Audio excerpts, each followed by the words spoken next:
Rəmziz? 95-95. Yo, İba, yo, xalamın rəmzidir. 1003. Qiyafən aşına gəlir ha. Rəmziz? 250. 250. Həm də 150 olmaz ki, 250 olur. 2 dana 50. Rəmziz? 1040. 1040.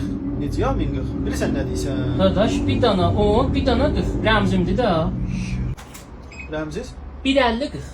Nə mənə 150 40. Danışmağa başarmısan? Ağa, bir dana 50, bir dana 40 da. Rəmzimdir. Rəmziz? 2-2 40. 2 nə edeyim? 40 da. Nə mənə 40? Ağa, rəmzimdir də. 2 dana 2 sonra 40. Bir şey varmış o. Dadaş Rəmzin iştibahdır. Onda 3-3 40.